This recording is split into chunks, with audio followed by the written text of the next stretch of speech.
podcast. I'm here with Nogenki and Uglatto from Pocari Sweat. Hey, how's it going? Nice to be here. Thank you. I like to usually ask, who are you guys and what do you do? So myself and Michael Nogenki, we run a show called Pocari Sweat. It's a vaporwave and future funk show. It is one of the first IRL vaporwave shows, and I believe it's one of the longest running. We've been going since 2017. And then we went into the URL space after the pandemic, as most of us did. So yeah, we've been doing that for a while, although we've been relatively quiet over the past few months. But we got something coming up, I think, at the end of the month. We're doing another app. So, Okay. Yeah, we try to tie in a whole audio-visual thing. I have a wall of CRT TVs. That seems to be the expectation now amongst most vaporwave visualists.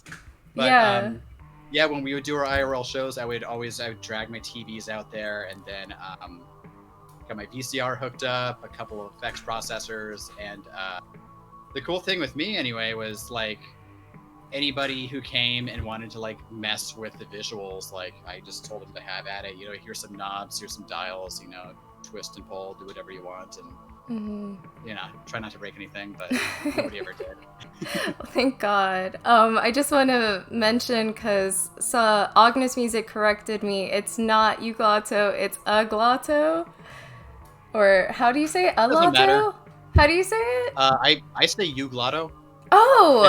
It comes from a Devo song, and I believe they pronounce it, I think they pronounce it both ways in the song, Uglatto and Uglatto. Okay. Oh my God. I was like, oh, I just embarrassed. When I saw his comment, I'm like, oh no. Nah, it's all good. It's a made up nonsense word. You can pronounce it however you want. Yeah, kind of like GIF and GIF. Yeah. Yeah. Well, except there is a correct way to say that. And I don't know, I don't want to cause any havoc on your stream, so I'm going to keep that hot take to myself. Okay. That's fine. Nogenki, what I want to give you some room to talk about yourself. Who are you?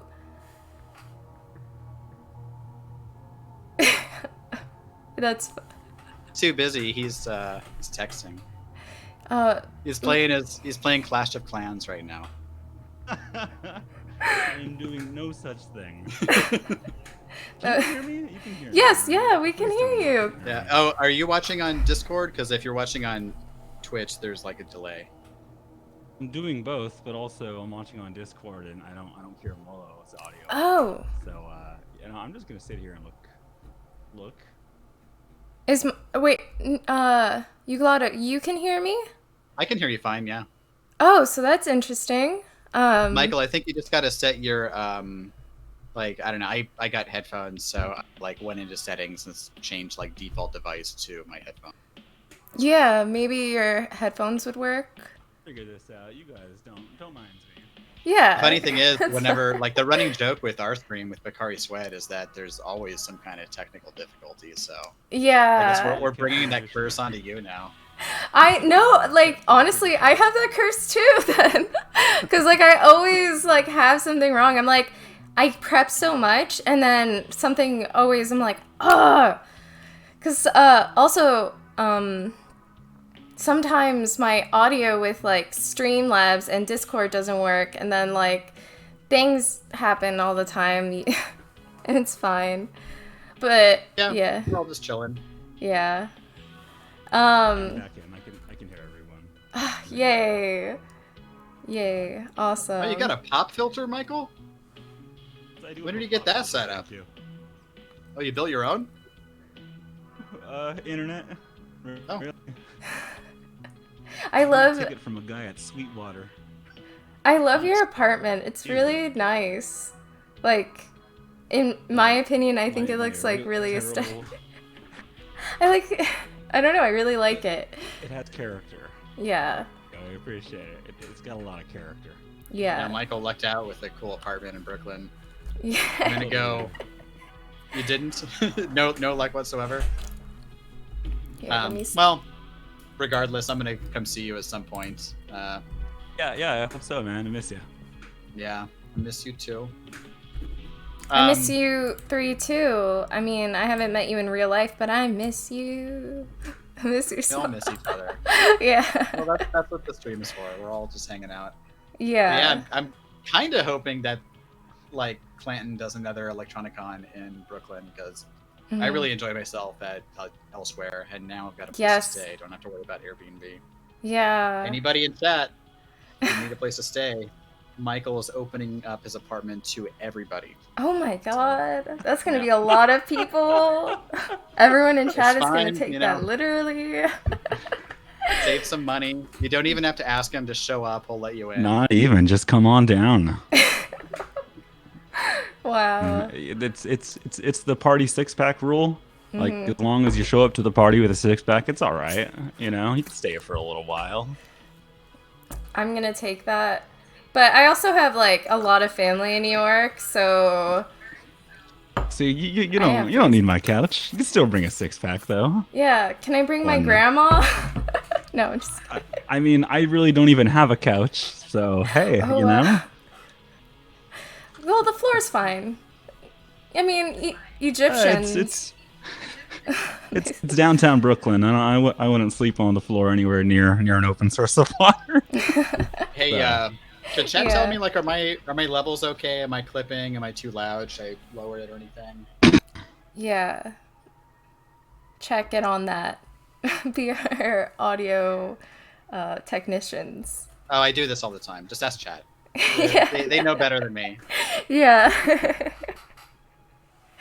Ooh. I take that as it's probably fine. Yeah. They're taking too long. All right, so let's get into questions. What brought you both... Oh, wait, hold up. I'm on my wrong page. Okay. How did you guys meet? We met at a bar, at Space Bar, the bar where Pocari Sweat is, normally held when there's not a global pandemic going on. I think it was like some show or something, Michael? Do you remember this? Or was it an off night? I don't know. I usually just go out for shows. To goodness, I can't. I mean, I think that you and I have been running in the same circles for a while. I mean, especially in San Diego's like booming, DIY or like house show scene. And I think it was our mutual friend Nicole that like pointed us out to each other, Anyway, it was like super late at the bar. I think it was like 1 or 1:30, and yeah, Michael and I just started chatting, and it turns out that like we liked a lot of the same artists. At this point, I just freshly gotten into vaporwave and future funk. I resisted it for so long. I'm like, it's a trend, whatever. I was being a hater. I'm like, you know what? Like, music's made to be enjoyed, and I can't deny that I just really enjoy this music, and I need to stop being so self-conscious about it. But we didn't talk about that. We talked about old Japanese artists and stuff. Yeah. And what did we talk about? I think like Shibomato was one of them, although they're not Japanese. They're New York. Japanese. I mean, they met in New York. They're both born in Japan. Both Yuko Hondo and Miho Hattori. Talked about like Cornelius. Funny, Reese and I were actually at the same Shibomato show, nerding out, but unbeknownst to each other. We were at the same a lot of shows, just had no idea that, we even existed, really. Funny how that works sometimes. So it was just like kind of a cool moment for me because I'm used to like just always being the weird one with my music tastes, and to meet somebody who like just kind of went through the exact same thing. Like, yeah, dude, like I loved all the same shit too, like growing up. That's so awesome. yeah, we just like nerded out and tried to out hipster each other. But I still don't know. I still don't know who the ultimate hipster is. I feel like Nogenki is winning because he lives in New York, and that's like where all of them are at. Yeah. Oh, you can set Michael back at 100%. I did, Agnes. He's at 100%. Thank you. I can't make it louder. Get him. I could just yell more. I mean, I am a yeller. They do like, I don't like yelling. You sound fine now. Okay, Yeah, cool. you Maybe sound just weren't great. close enough to the mic. Yeah. Yeah, and that's awesome that like you guys share the same wavelength. That's always an amazing feeling when you find someone who shares the same interest and you could finally be yourself. And yeah. It was really know. cool. Then yeah, after that, our paths crossed again because my roommate at the time was leaving, and I think Michael was looking to move out of his current place. So yeah, he took the extra spot in my house. So I don't remember if that was before or after Pocari Sweat got started, but it, I was just thinking about this the other day too. I have no idea which one started first.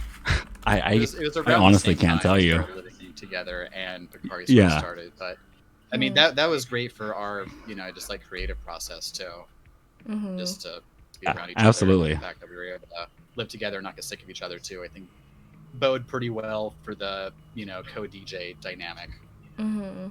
How did you Yeah. both like get into DJing? I started doing a indie rock night in, I believe, 2015. I think. Yeah, at a different bar in San Diego where I just played like Franz Ferdinand, The Strokes, Yeah Yeah Yeahs, just crap like that.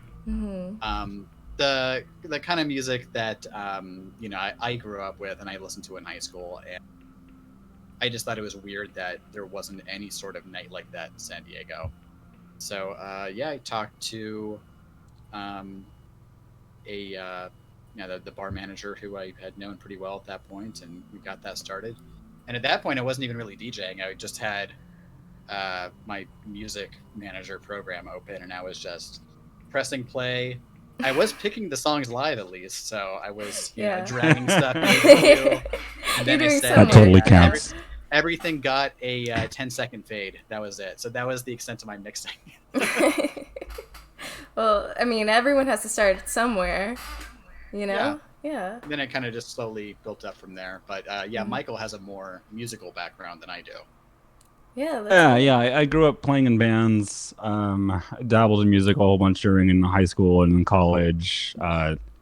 Played trumpet for a ska band was my last project right before I got in with Pocari Sweat.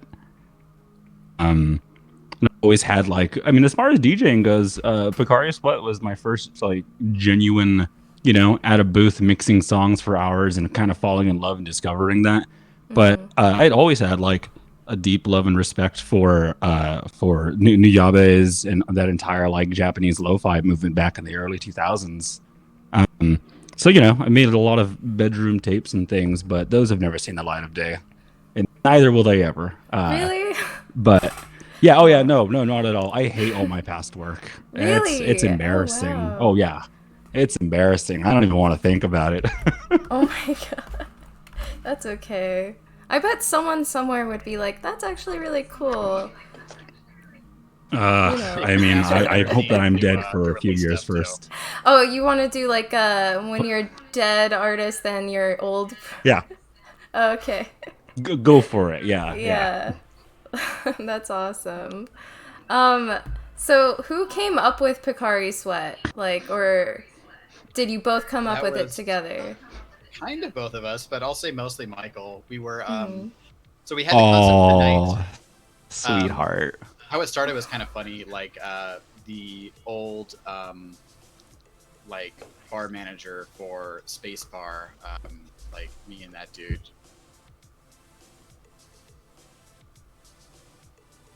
I needed somebody added to a bill. I could hit him up, and vice versa. He knew he could hit me up for stuff like that. But yeah, he was just like, "Hey Reese, so I've got a spot next week that we need filled. Do you want to just like DJ something?" And I'm like, "Sure. Like, what do you want me to DJ?" Because at this point, I'd done indie rock, I'd done French electro, and he was just like, "Just do whatever you want." I'm like, "Okay, whatever I want." All right. So I was like, well, I was kind of thinking about this. Future funk is like really dancey and stuff. And, part of the whole vaporwave scene, which I think would be very interesting to do live. And he's like, yeah, whatever, just do it. I'm sure it'll be fine. Yeah. So yeah, that was our first night, and then we just made sure to suck up to the bartenders and make sure they liked us. And then Yeah, slowly absolutely. monthly from there. So that's like yeah, something cool you thing- have to do. So yeah, we were trying to think of a good name for this thing, and we were just trying to think of stuff that was kind of like indicative of it being primarily a city pop, Japanese dance music, and yeah, Michael said Pocari Sweat It Out, and then I'm like, why don't we just call it Pocari Sweat? I think First draft just is never the drink best name, one, okay? The drink name already sounds like a dance night anyway, so. Yeah. So it had so you guys were influenced by the actual drink Pocari Sweat, or is that a drink? No, not at all. I think that we just kind of, I mean, for me, like I worked in the creative field and whatnot, and I'm definitely a drunk talker. So anytime we're trying to come up with something, I'm just like, this idea, this idea, this idea. And the Pocari Sweat is a part of the Otsuka Pharmaceuticals, which like makes everything. And Pocari I thought, Sweat oh, is, this like, instantly fits. recognizable as a Japanese drink. Absolutely. Yeah. Like it shows up in anime and shit. So Yeah, I was it's got a like, mass It's pop everywhere. culture appeal. Yeah. But just not so much in the U.S. But if you are a otaku, Japanese nerd, you likely know what Pocari Sweat, and that is exactly the kind of people we wanted coming to our night. So hell I yeah. think that's why I thought it fit. Mm-hmm. Well, I love it. I want to try the drink. Is it? It's good. It's just water, or No, it's kind of like a flat fresca. That's like the best way I could put it. Yeah, it's like a grapefruit-esque. It's supposed to Ooh. be like a Gatorade type drink. You like drink it after you're done working out to like replenish your ions and your electrolytes. yeah. Fantastic for hangovers. Yeah. Awesome. Really is. I don't think I've ever had a hangover while doing a Pocari Sweat, which may sound like a complete lie. But no, really, I think all the hydration of Pocari Sweat, of all the trips to the bar really kept me hydrated. That's interesting. I should probably definitely grab some because I drink a lot. The other night I got 99 so grams drunk. for and- 80 mark. Goodness. Yeah. Or next time we do a IRL event, whenever it's safe and everyone gets vaccinated, Mhm. at this point, probably looking like it's going to be. Well, I don't even want to speculate because it always ends up being wrong.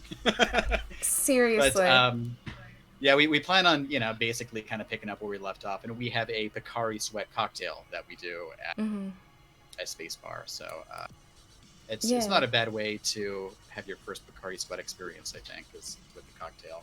Yeah. We call it the Body Request, which was their old slogan. Wow. That's cool. I mean, Actually- I will say, as far as like the creative endeavors go, Reese really put some deep cut jokes inside of a lot of our advertising and a lot of our like visual representation. I mean, I I'm love not sure it. if you Remember can the see Stand behind You me. posters I made? Yeah. I got. Oh god, I got tons of them I can show. I have an entire catalog. But like Reese has, his background's a graphic designer, and as far as like out hipstering, Reese is definitely by far way hipper than I am. Like just all the you're little hippie. cool references and details. That's cool. Oh god. So actually, Groovy Kaiju, I got some insight from him. I asked him some questions, and he said that you guys made a lot of drinks, like special drinks for Pocari Sweat, and he said that his favorite was the Arizona Long Boy. Yeah. What So that was Arizona green tea. I think sour mix, and God, I don't even remember what the base was. Michael, do you? Was it? I honest to White God Russian, have or no. was it, Yeah, I have no idea.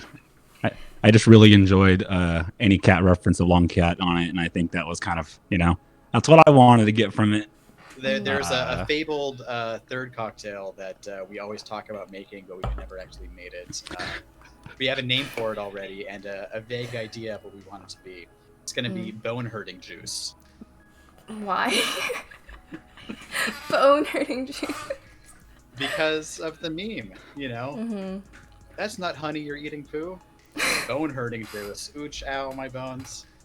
But weird story, the guy who made that meme actually played a noise show at my house back when I was doing house shows. So yeah, I know a famous meme creator. So I asked him, I was like, hey, do you mind if I use this meme for like a cocktail? And he's like, dude, do whatever you want with it. That sounds tight. But it's really cool.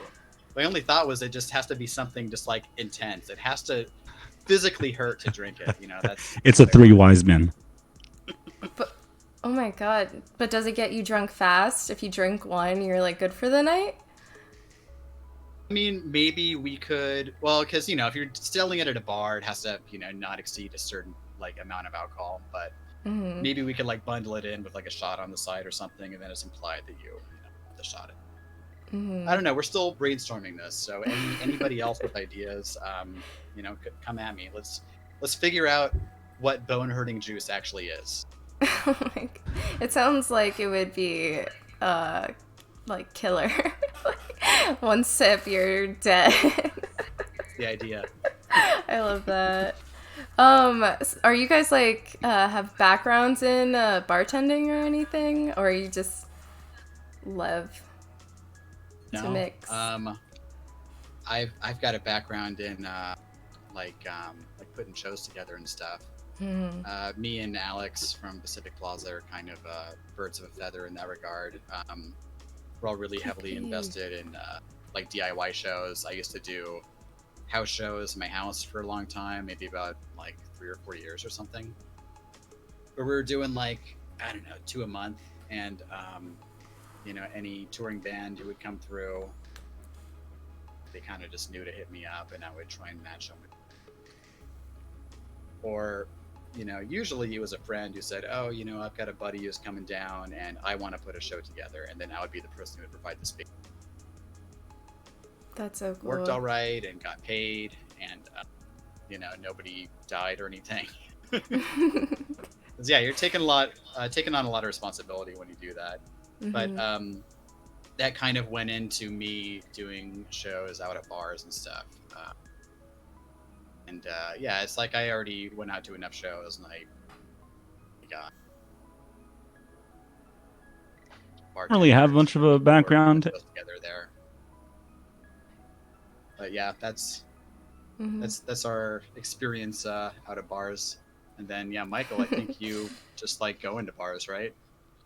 That's pretty true. I hang out a lot at bars.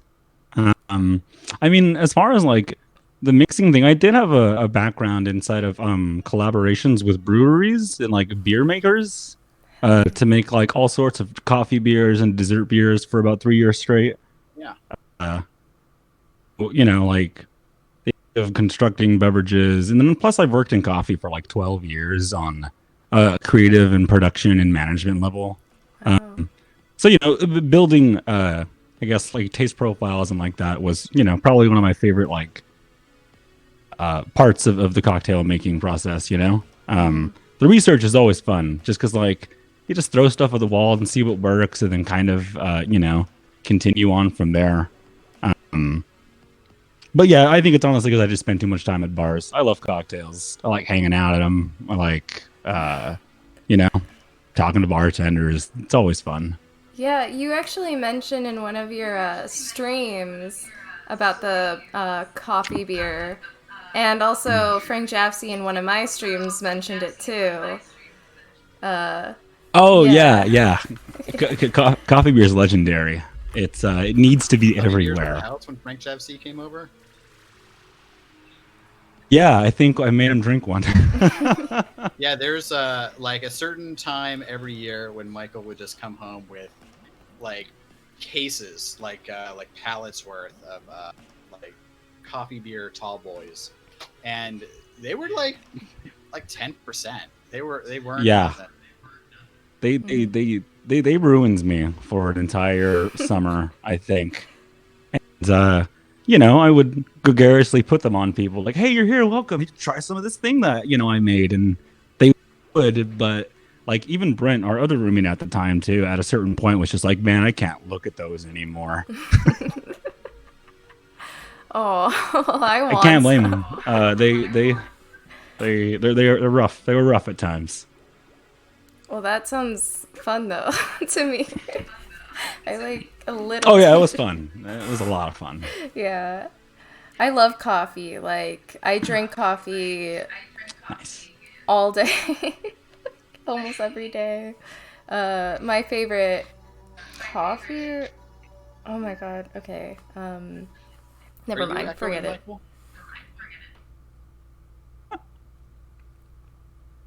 Oh, I Yeah, heard your voice twice, Molo. I was Yeah. wondering if it was one of us. Are we? Am I echoing? It sounds fine now. Yeah. Yeah. So, all right. I want to know from the beginnings of Pocari, how was it then versus how it is now setting up live shows? Like, what's the differences? Is it easier? Reese and I absolutely mastered the art of the load-in, like to the point to where by the end of year one, Reese, like he would say, "Yeah, I'm just gonna, show up to the venue, sometime soon," and then it would be like, "Hey, the show starts in 30 minutes," and then I would get there, and then Reese would have things laid out for the most part, but then within, moments to it, we would get everything completely laid out and all the chords. You have no idea how many chords there are and connections. Like VGA connections give me anxiety and panic. For a while I had both like computer monitors and TVs mixed together. So yeah, we had to deal with like VGA connectors for. Fuck it. I mean, it really speaks to the slightly less intense setup. It definitely spoke to the durability, a lot of that old tech, man. Just because, like, chords and all those TVs just like packed into, your Sonic. Little teeny city car hatchback. Yeah, and held up for 3 years straight. They were pretty rough with them too. I'd throw them around. Absolutely. Yeah, a couple of times, we didn't secure something down correctly, and somebody would bump into one of the TVs and would just fall over on its face, and he'd pick it back up, and it's like totally fine, not even a scratch. I remember too. Like it wasn't Pocari Sweat necessarily, but Reese had done other gigs outside once he started to get more recognition around the community for his video art. Remember you invited me to help out. I mean, one of the cool things about like working with Reese so many times with the video art was that I got to become the +1 to a lot of different shows. Oh, yeah. Because I know how to break down and I can carry a few TVs up a flight of stairs. You just split our but like, tickets, yeah, but like other artists and the pedestrians, like watching them would be super rough with your TVs. Remember that rock show? Oh, I got so pissed off. I screamed at the lead singer. Oh my god. This was like probably like one of the biggest venues that I had set the TVs up at. It was Music Box downtown in San Diego, and it's like 3 floors, and the stage area is just totally vertical. It goes up for 3 stories, and then there's like layers all around it. So yeah, like, and I'm in the very front controlling all these TVs, and it was like, I forget who hit me up about that show, but yeah, all the bands were kind of little douchey, Yeah. You run into people like that sometimes. We would know nothing about that in the vaporwave community, but when you work with like wider you do know this is being recorded, right? Oh, I don't care. I'm never doing another show for those guys.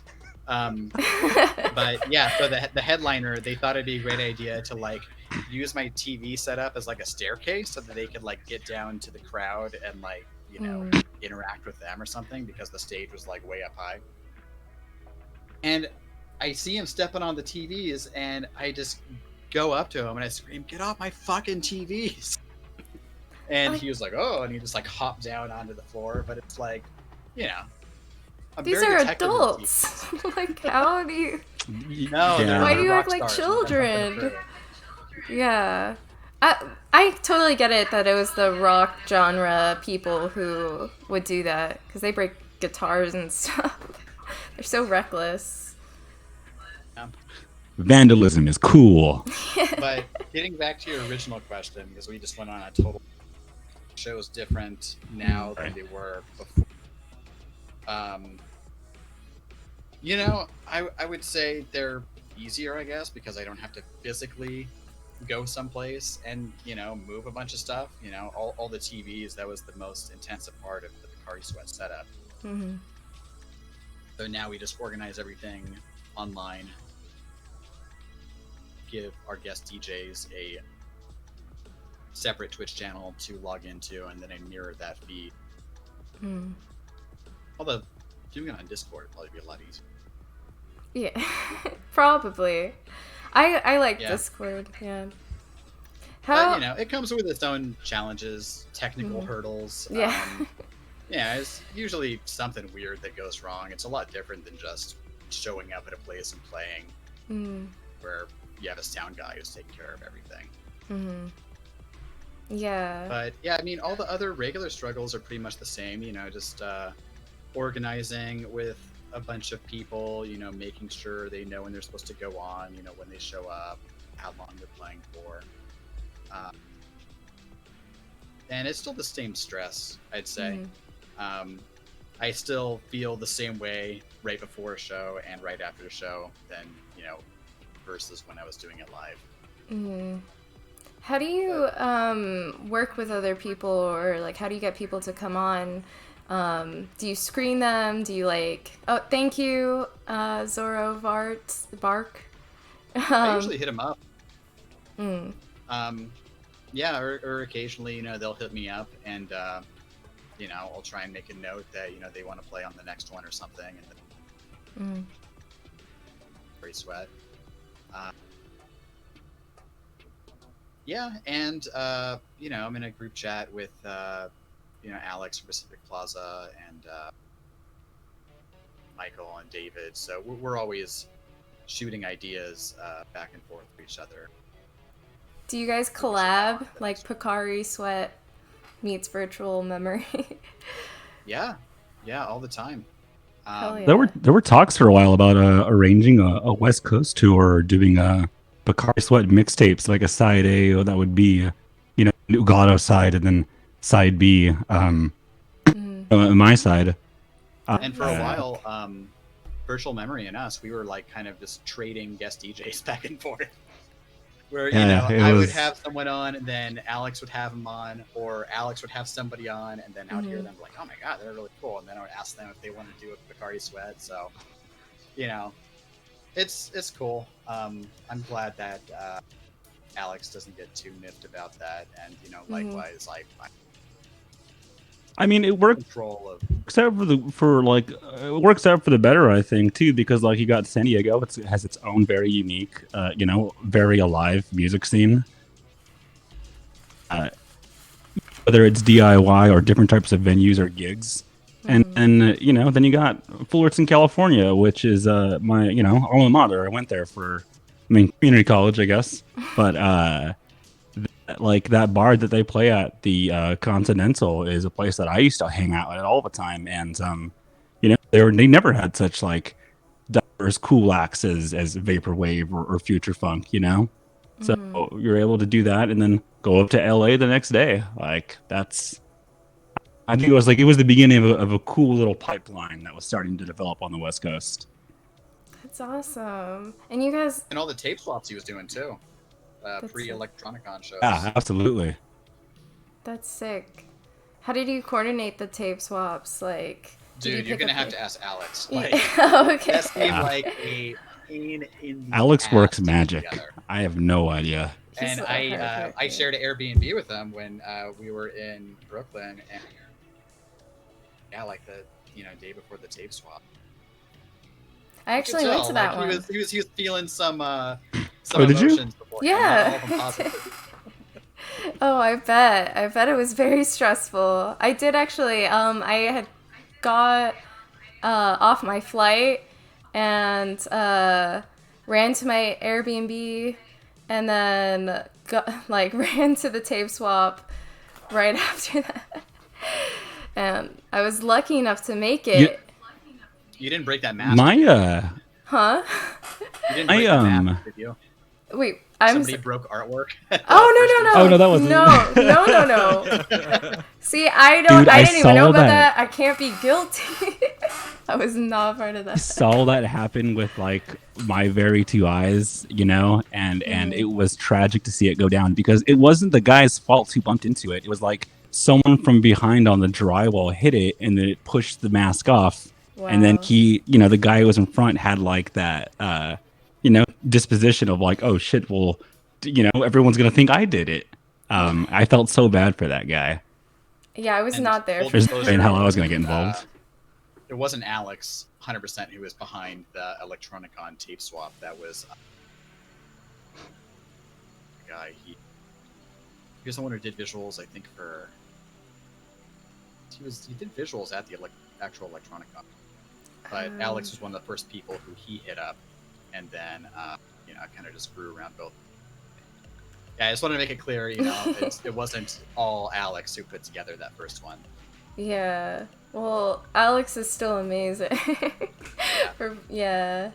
That was my first tape swap, and I guess last until further notice, ever. That was awesome.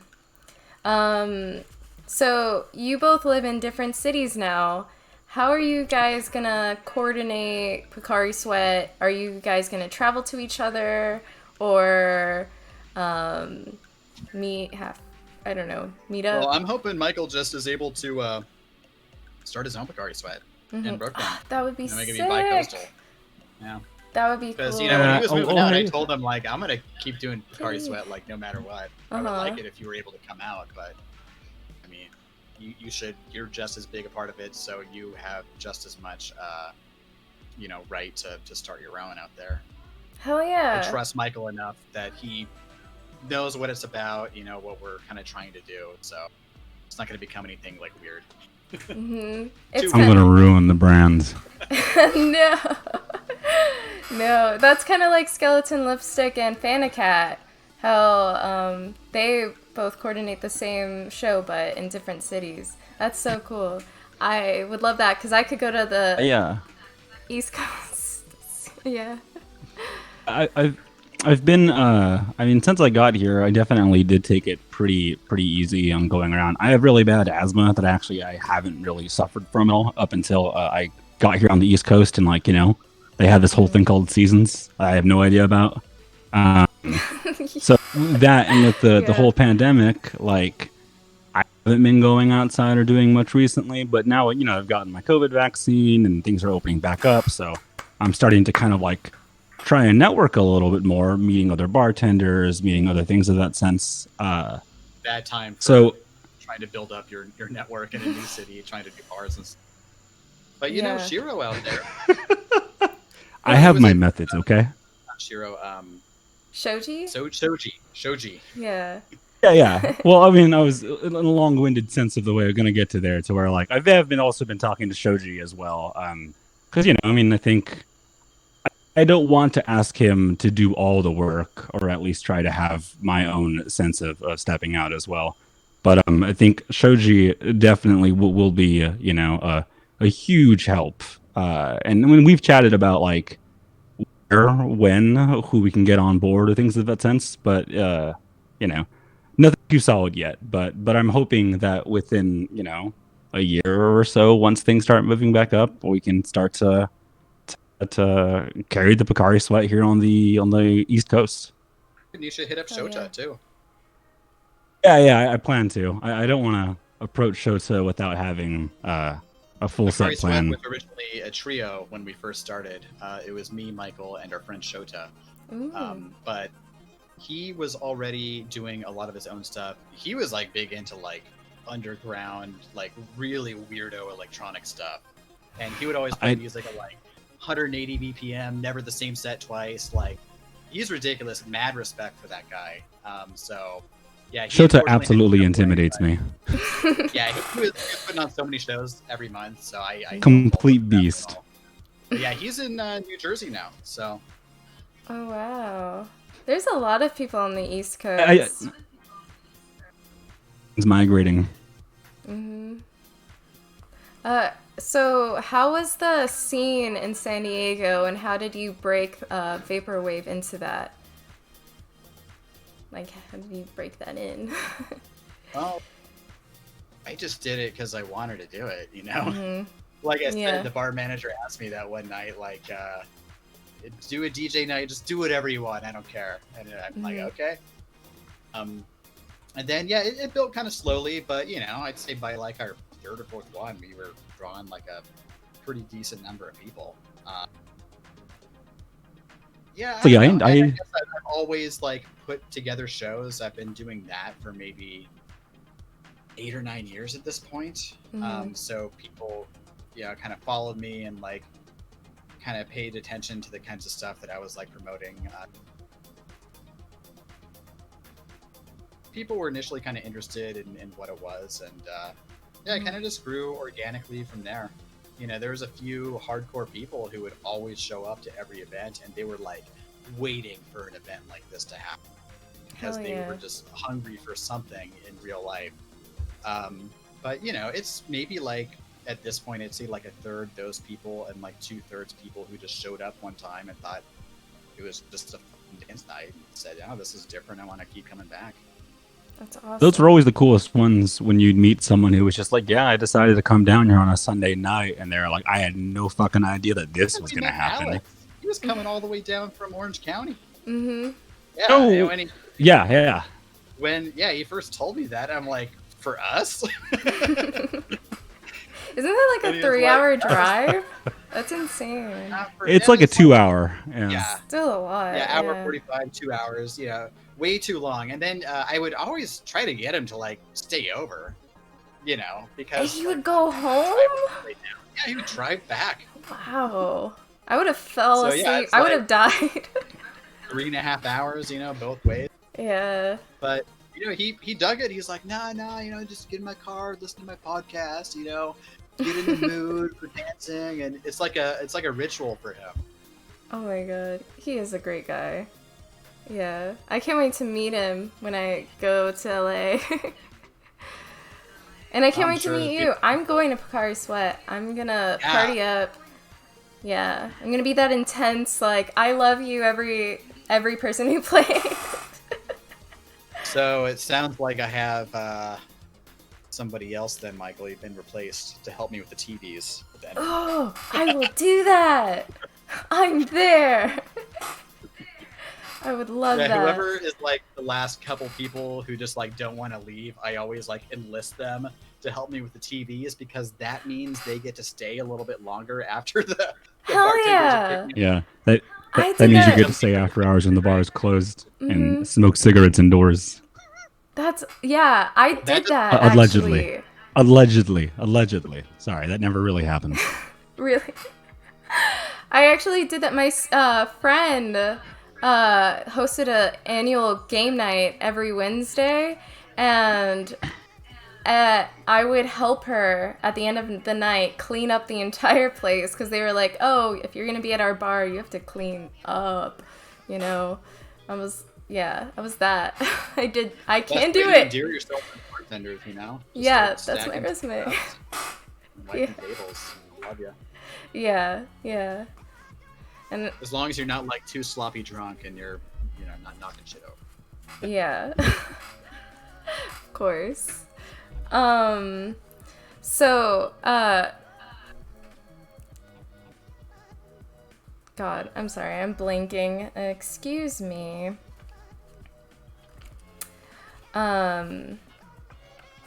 So what brought you to New York City, Nogenki? I have been dating someone for a while now, about roughly 4.5 years or so. About maybe 3 years ago or so, they had taken a job here on this coast, and I had just gotten a job with a company that at the time I highly desired, and it also really allowed me to like have my own creative network, and like it was my first ever adult job, if you will. So we stayed by coastal and traveled in between a lot, and during the pandemic, there were some issues that came out. My inner work life, so that mixed with everything else for me was just kind of like a sign of, well, I mean, if I don't now, then was getting laid off is what you were talking about, right, Michael? Oh, I mean, that happens, but then also I got hired back, and then also it was a mess. I'd rather not get into it, but the moving portion, though, it was something that I had already agreed that I would do. That was the opportune time for me to do so. Yeah, it's not much of a. I mean, a lot of people definitely come to New York City because it's like the city of the arts. There's so much competition here and so much going on. I've always been somewhat intimidated by it. Like, people come here to get good, and like a lot of times when I was, playing trumpet inside of bands or doing anything else, like on the West Coast, anytime you meet a guy from New York, like guarantee he's better than you, just because it's a tough town with a lot of really talented people. They're always a little more full of themselves than West Coast people, and talent's talent, man. Really? That's interesting. I always, because I've actually been to New York. Well, most people are doing cooler shit. It's just a fact. That is a fact. Yeah. So yeah, I mean, like that feeling can be kind of warranted too. It's not always negative. Yeah, I feel like West Coast pertaining to LA. I haven't been to LA, but the vibes that I get off like media that I've seen from LA is that they're very pish posh, like really care about their looks, Instagram influencers, all that stuff. Yeah, you are correct. Yeah, they seem like more of like what you were describing New Yorkers to be. I feel like New Yorkers are like people on either coast imagine like the elites from the other coast to be that way. Yeah, that makes sense. Hey, that's why they call us the bi-coastal elites, right? That's true. Yeah. This was something that I was just talking about my partner with today, and like one of the fundamental differences between New Yorkers and like West Coast just in general, not just LA, but the entire West Coast, is that if you're in public and you're trying to take your like staged silly picture in New York, nobody gives a fuck at all. They will walk into you, around you, like no one has time to wait. No one, because you're in public space and you're in the way. As opposed to like LA, dude, people will wait. People will wait for you.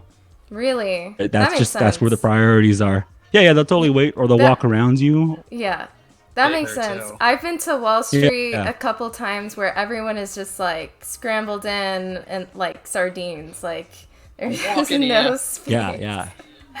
Yeah. It's I enjoy it, to be honest. I really enjoy the no bullshit, even though like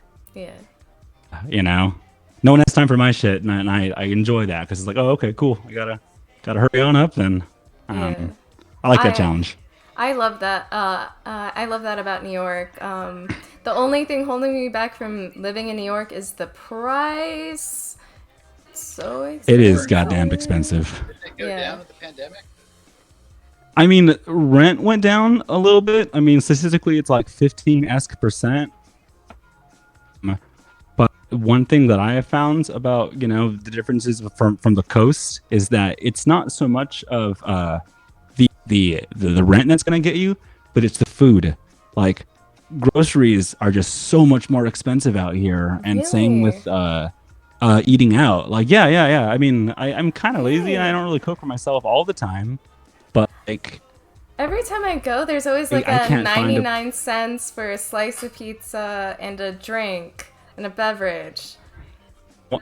I don't want to eat 99-cent pizza every day. Really? I get it. I get it. Yeah. And it also tastes like it's 99-cent pizza. No, You it know. doesn't. Okay, some I'm pizza I places that are 99 cents taste really good. You'll be surprised. I went to this one I'm where it was owned by Mexicans and they just knew how to make pizza. It was like, whew. I have to get a short list from you then because I'm I finding all the wrong spots, man. I wouldn't know. And I'm just like eating around new. But okay, well, like I think like a normal meal inside of West Coast or like San Diego, California, you're expected like 10, 13, $14 with lunch and a drink and all that. It's like easily 20, 23, 24 out here. Yeah, you're right. Yeah. It's just Those add up expensive. really quickly. So like those smaller expenses, I think. Yeah. That's okay. I would hit up Shoji about Also really the expensive. good, cheap places. The parallel to the cheap pizza in New York would be the cheap Mexican food. Hmm. Yeah. Honest to Yeah. God, miss fish tacos so much. Oh. I'd kill for fish tacos under $5 again. I Arta? really would. Do you guys I'll like eat Vallarta. I'll eat. Do you guys like soft or crunchy when it comes to the wrap? Ends. What I'm If it's a getting. fish taco. The original I'd say taco you should be shell. soft. I like soft. I don't know. I don't like the I'm all about soft too. Yeah. hard shell. Not into it. Torch You know, added me. Go ahead. Sorry. I'll continue after. oh, it's okay. There's definitely a delay with the bi-coastal conversation. Torch is just I mean, it depends on where you go, man. tough That's the coolest thing about like Mexican food is. I mean, I'm sure like with any food, you got your like little taco carts outside of joints in LA at 10 o'clock, 11 o'clock at night that are delicious. The Mexican food that my family made growing up was much different than any other Mexican food that I've ever eaten. And we were like, Mexican American. Like the whole soft taco thing. There are so many different versions of that as well. Yeah. Yeah, just there's. I feel like I could write a book about the diversity of Mexican food in Southern California, just because I've eaten way too much of it, and way too much. I mean, I had a friend who was doing a blog where he was trying to find the best carne asada fries in San Diego. And Oh, this yes, was I've so missed good. those back so in, much, like, Reese. that. early Tumblr days, like blogs were kind of just getting some mainstream appeal. And yeah, he was trying to make it big with this, very specific niche carne asada fry in San Diego, best restaurant blog. And he was doing it for like probably the better part of a year, and he ended up gaining a bunch of weight, and it was kind of funny. Oh, well, you know what? Who cares? Like, if you're eating good, Hey, I don't care, but it's just like you could just see the progression from A to B. yeah. The only problem with Mexican like taco shops, because like you definitely do have different levels of like what kind of taco shop quality you're going to. It's the lack of vegetables. There are no fucking vegetables Really? in any. Oh yeah, you mean lettuce and tomatoes. That's about onions. I love onions. True, that's about Yeah, it. Like that's you're not okay. getting. I mean, if you do it 4 to 5 nights a week for 2.5 years, 3.5 years, it gets a little rough. You gotta get the veggies. Yeah. Well, back to some music talk. I wanted to know how you guys individually coordinate DJ sets. Like, How do you come up with everything? I point at Michael and I say, "You're up." God, okay. You're both up. That's a question to both of you. I just passive aggressively text Reese saying, "I hope to God you don't play this song. Hope to God you don't play this song." Yeah. I'll of course politely ask. I mean, I'm joking when I say it to him. We would take but, turns on Fun Tonight. Oh, okay. That's pretty much it.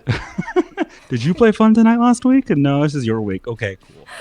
Oh my god. How do you guys? Outside of that, like we've had some really cool guests, like Rainy Star before, who's a fantastic DJ, who puts together like really solid, diverse sets. But you know, half the battle would be if things weren't cated on the TVs and the sound was okay, then the two places we would be is in the back or outside smoking, talking about, okay, what song was that? Cool, that's nothing that I have on my set. Don't gotta change anything. Or it would be like, oh fuck, well I have to change a whole 6-minute segment that I was planning on doing because that's ruins, you know, so much of my set.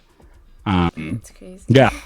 So I can't Yeah, I've believe always that been a lot happened. more loosey-goosey about my sets. I would just, find songs that interested me from that month that I was just really excited about and wanted to play, and I would just throw them in there and I would just build everything live. Michael was a little more meticulous about it, going into Ableton even and making like blocks of songs that you could slide in. I was trying to make art. No, it was great. Like, I mean, you're definitely the stronger DJ out of the two. Stop. You guys love each other. Aw. Keep praising each We have other. respect for each other, and that's the cornerstone of being able to work together. Mm-hmm. That's nice. I love that. What is like your favorite music that you love to play, if you do play like the same music ever? Anything over 180 BPM that just like wants to break speakers. Fucking I'm getting into like, or I'm getting back into like, Jersey Juke style of music, but like I love me a steady diet of Square Pusher, of all that like early 2000s glitchy, very aggressive music. I've been getting into future That's bass where a it's little at. bit. So I would like sliding some of that into my sets. Snail's House and Fusk, some of the earlier Moa Shop. Even like Fusk is awesome. Even Young Bay has got a few like very chopped and like screwed sample based songs, which I always thought was really fun. I think it just harkens back to my love of French electro, because a lot of those songs kind of follow that same progression. That's awesome. Yeah, Young Bay's cool. So you tend to play a lot of future funk. I just love future funk. Yeah. Well, I feel like that is so great for like a club and stuff, because it is like hyped. Dancey music. Yeah. I mean, I used to play a lot more vaporwave when we first started, but I read the room. I try to play stuff that gets people moving, and we all love vaporwave, but it's more mellow music, Yeah, that's true. Yeah. Yeah. Vaporwave honestly makes the best. The bar is now closed. Please leave. Please exit the building. Music. It really does. Yeah, I would always play some.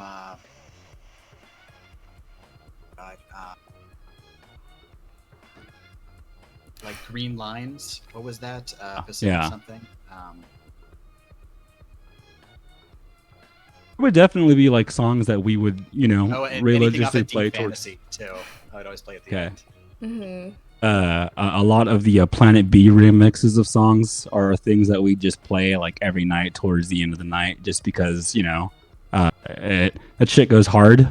And if you're going to have 2 or 3 people, whether it's like macking out on the couch or just like dancing like crazy, might as well, like, okay, if there's still people here, then we're still gonna play I don't know, with as much energy as possible. Yeah. And Reese would make me close a lot, so Took turns. like fuck it. Oh, well, yeah. It's way better to close with that than closing time. That bars tend to Oh yeah, that's use. lame. Yeah. All right. I feel like the only closing song you should have as a bar is Purple Rain. That's the ultimate closing song for a bar. Like Purple Rain comes on, you get to leave majestically. Yeah. So what are some artists and DJs that inspire you? Both. Take this one.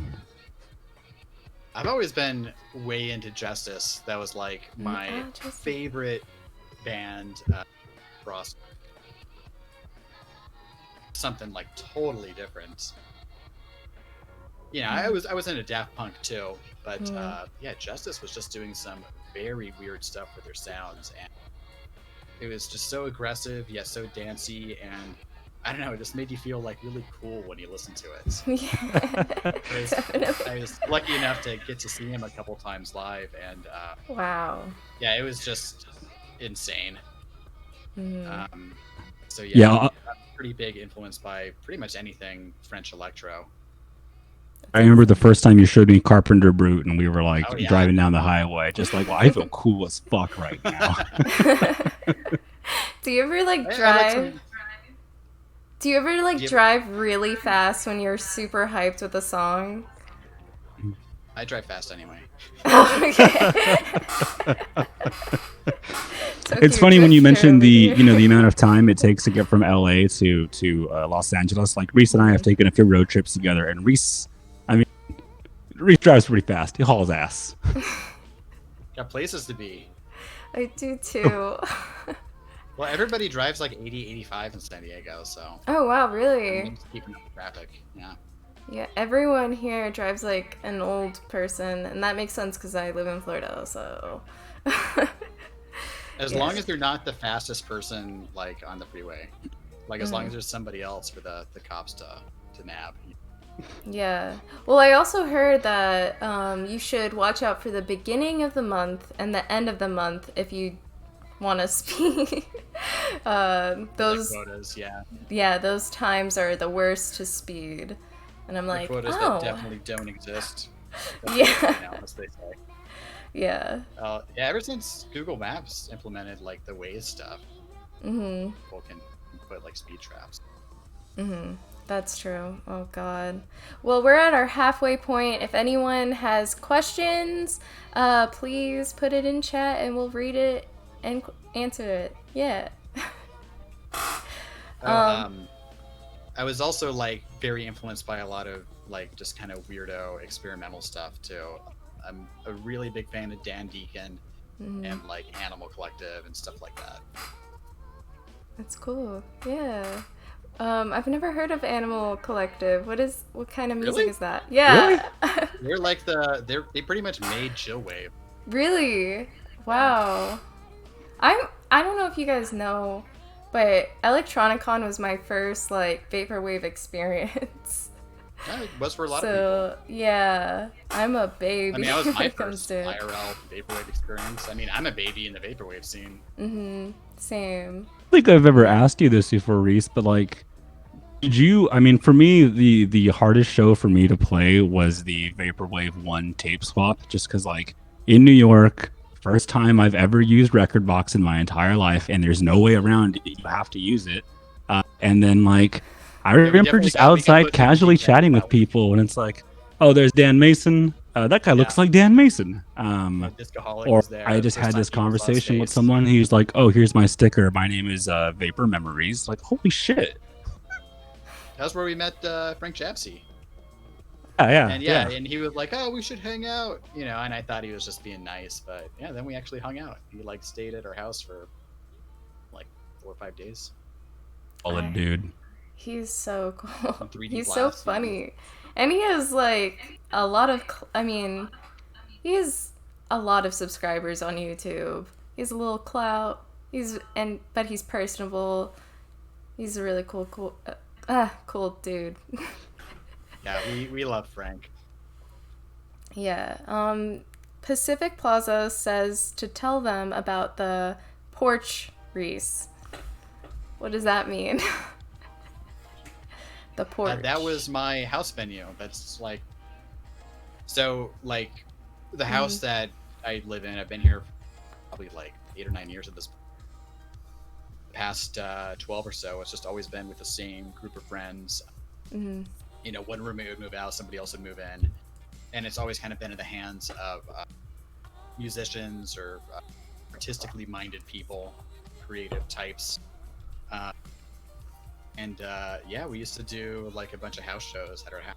I did get into it a little bit, but yeah, we I think at our height we're doing like maybe 2 a month, and then we were lucky enough to be able to find our own DIY space about 4 years ago. So I just moved everything over there, and then the shows picked up even more. We were doing maybe height, but I had help with that, so it wasn't me running every single show, but I was, you know, maybe running every other one. So yeah, and then the pandemic killed all that, obviously.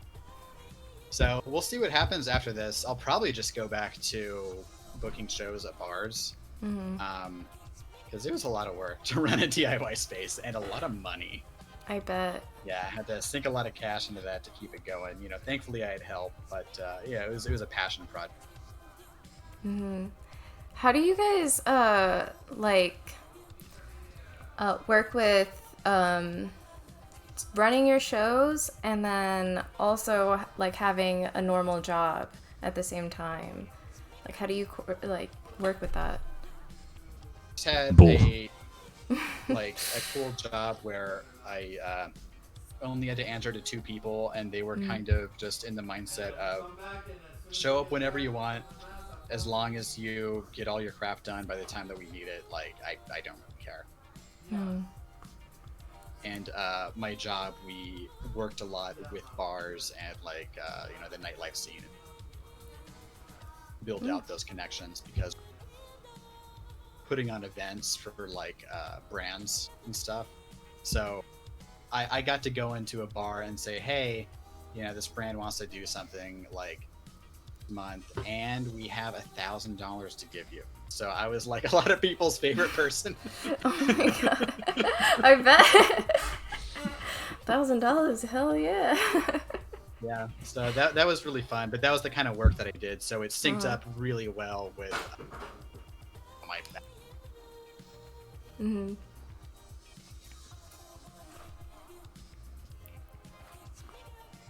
Are you still there? Yeah, you cut out. Oh, you cut out. Cut out? There you go. You're back. You're back. Okay. You're fine. I don't know what happened. Maybe I nudged my my connection or something. Probably. I was just saying it was a good job to have because it synced up well. Yeah, that's awesome. How about you? I did it the reckless way. Red Bull, just lots of coffee, lots of Red Bull. That makes sense. The moment you get into work, you get 4 shots of espresso on ice, and then you have another espresso in about an hour, and then you have an iced coffee at lunch, and you have maybe 2 or 3 Red Bulls in between, and then after that, go do the art thing. Yeah, you get it. You totally get it. Yeah. I already drank one of these. I honestly earlier. drink Red Bull like it's tea.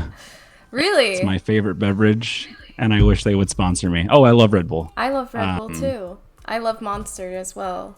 This is your energy drinks in general. Like, have you gotten into Japanese energy drinks? I have not. Fantastic. They'll change your life. I swear to God. There's not like a bunch of Asian stores in Florida, which is kind of sad. Like the first you ever the first Korean barbecue in South Florida opened near me, and that's like the only one so far, which is interesting. Yeah, So for a while, I was working at my creative job, which was anywhere from 40 hours, but honestly, I would spend 70 hours there a week. Sometimes I'd stay in the office till midnight or so. Um, and when the days that I wasn't doing that, I was, hopping on my motorcycle and hauling ass to my second part-time job. And then after that, like, okay, if there's any free time in between, I work on some mixes or anything of that sort. So, just like very healthy amounts of Japanese energy drinks and any form of caffeine that I could find. Don't do it for more than 3 or 4 years. I won't. Does it take a huge toll? I mean, my hair looks like shit. It's probably No, it thinning and doesn't. prematurely aging. No. Oh, I mean, like, as far as it takes a toll, I'm sure it aged me on the inside. But I knew what I was doing, kind of. Like, I consented to that. That could also be genetics. Probably is. I'm just blaming it on that problem because it's convenient. Yeah. You're right. I mean, yeah. But We both had like regular jobs. yeah. Yeah. I bet it would be totally like stressful, but I commend you for doing it. Like, and you guys are pretty big, you know, being like one of the only vaporwave shows, future funk vaporwave shows in San Diego. That's amazing. Clip that. Oh. I want that validation at will. It's fun. Maybe about like twice a month I'd be out somewhere getting coffee or going thrift store shopping or whatnot. And people will be like, "Oh, hey, aren't you the guy from Pocari Sweat?" Oh my god. And I'd That's be so like, cool. "Oh yeah." Like, "Oh yeah, I went to one a couple months ago. I thought it was fun." So yeah, that makes me feel good. Mhm. But I've just been like doing stuff with shows and kind of being the head of things for a while. So it's nice to get the validation, but I don't really let it go to my head. I'm mostly just doing it for like the community and just myself because I just think it's something really fun that Hell yeah. I want to do, and I'm glad that lots of other people think it's fun too. Yeah, because like I, on the other hand, have become drunk with power. No. Oh my god. Do you know who I am? I am part of Pocari Sweat, one of the only. Artist name that no one can pronounce. That's who I am. Wait, it is pronounced Nogenki, right? Yeah, it is, but this isn't the first version of it. I've had to change it a few times. What are the other versions? Well, Let's get into it. he used to Mainly not write just out his using name here. in Romanji. Mm. I guess it's his Yeah. Oh, Yeah, okay, that seriously. makes sense. Yeah. hiragana. Yeah. Do you I guys remember know? a few times like talking to. Huh? Oh no, you go. I'll ask my question later. Oh, I was like, I remember during our like maybe not like freshman years, but our sophomore years of like doing something like a year into of talking to people about Pocari Sweat outside of Pocari Sweat, and after this conversation, they were like, "Oh, okay, cool. So, these guys." And I'm like, "Oh, well, that's this person, that's this person," and they're like, "So, which one are you?" I'm like, "Oh, I was just up there. I saw you there. Like you and I saw each other. I made eye contact." They're like, "Oh, okay. So you're this whatever the G one is." Like, "Oh, yeah. I changed my name then." Oh, okay. Yeah. It- Do you guys know Japanese? I took a couple years of Japanese in Oh, high wow. school, but I hardly retained any of it. But I mean, I could read like hiragana and katakana and stuff. I want to learn so bad. Have you guys Fun, been to and Japan? it's not as hard as people think. Yeah, I've been once. Really? Yeah, I went once. How was it? Tell me everything. Cool. I was like really young when I went there. I was maybe 16 or something. Mhm. yeah, good time. You know, if I go back, I'd like to actually, experience it and go to bars and go to shows and stuff. Hell yeah. Would you like to bring your it's show? definitely. Oh yeah, so we've talked about this. If We've also bring our talked about show that. to Japan, which I think would be really fun, and our friend Shota, he has a place where he could stay in Japan because his folks are from there and like knows some artists out there and stuff. So thinking it's it's maybe doable.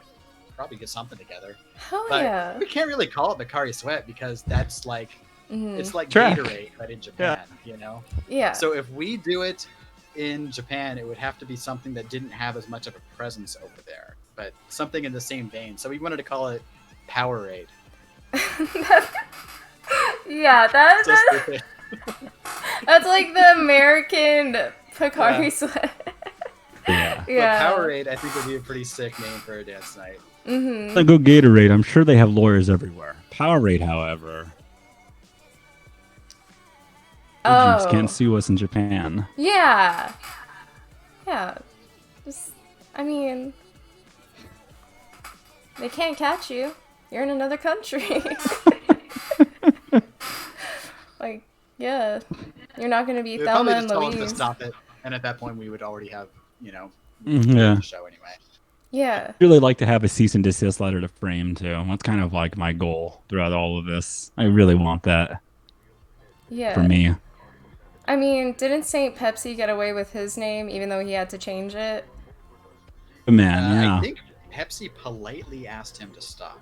Yeah. But I don't think they got any lawyers involved or anything. Yeah. Yeah, then he did. Then he's like kind of, bringing it back, kind of not. I think it's just like a live moniker for him now. Mm-hmm. Yeah, I don't think he's going to put out any more albums under his name. Yeah. But it's cool that he got away with it for so long. Yeah. Exactly. You guys can And get cool away that with it. he elicited a response from Pepsi. I think that's tight. Oh my god. So We respect copyright here in the vaporwave community. yes. Sure. Copyright is dead. Maki had a Copyright is question. joke. Right. Yes, exactly. Sampling is God, copyright is joke. Yeah. Totally. Yeah. I have a shirt of that. Mm-hmm. Maki and R23X one, right? yes. The Neo Gaia one. Yeah. Love you, I Neo love Gaia. this stuff so much. Yeah.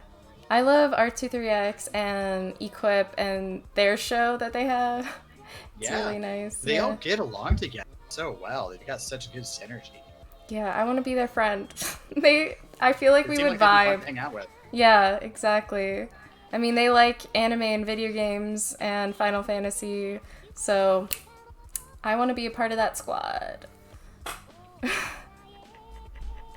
Maki asks, any recommended Japanese energy drinks? Louis Vuitton, fantastic. Louis Junker, Vuitton. Boviton. Okay. Well, I mean, it's just different. Like, okay, so at the Japanese store that I worked at for a while, we had people from like Asakusa, which is more of rural Japan, and then people who are from like Tokyo, which is a lot more international Japanese. So like, I've heard people pronounce it all sorts of ways, but the one that stuck most to me was like Lipo Vuitton. That Junkers, I recommend getting Junkers. Spring for the $11 to $12 one. The one's fantastic. Genki, if you could find. They have different versions. They have like the tiny, little Power Shot $2 sparkling sweet one, and then they have like giant boxed packaging, and like this one will fuck you up, but it's $13. And like they have another one with like this one has royal jelly and it's $18. Those ones actually work. Those work so well. And then the Genki, if you could ever find it, Genki is delicious. And it will destroy your shit if you drink too many of them, which I've done multiple times. Like you gotta pace yourself with the Japanese ones because like they are so much more potent than like American energy drinks. That makes sense. I heard their fruit is like clean and stuff, so it kind of makes sense that, yeah. Yeah.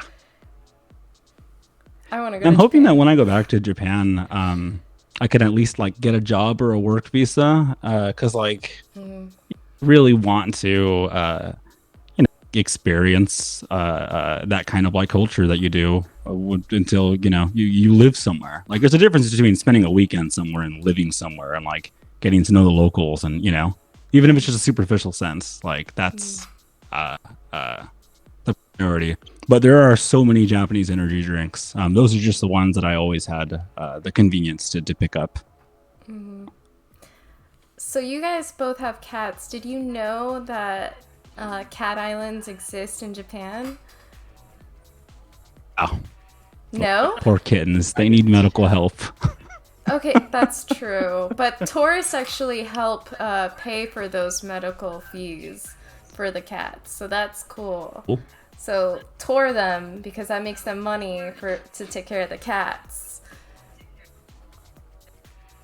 And they have shrines. Yeah, definitely. Yeah. Well, I saw a documentary. I mean, not a documentary, a video. I don't know if it's completely true. I hope so, though.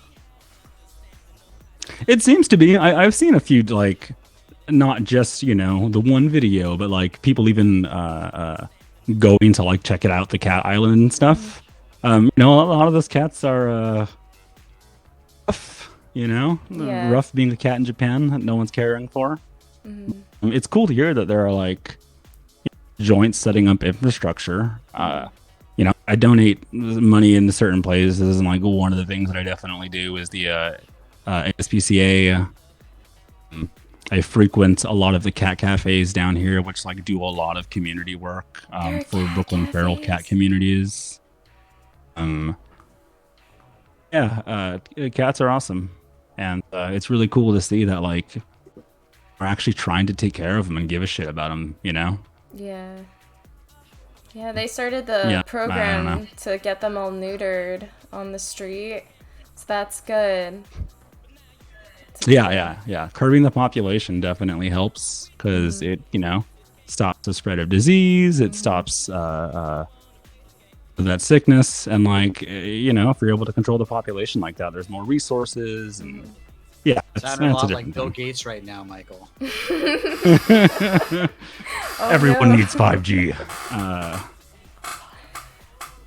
5G. I didn't know that was going to be mentioned on the stream. God. Lisa and I have a deep obsession for silliness and internet things. I don't know. Should I go into? I don't think I should.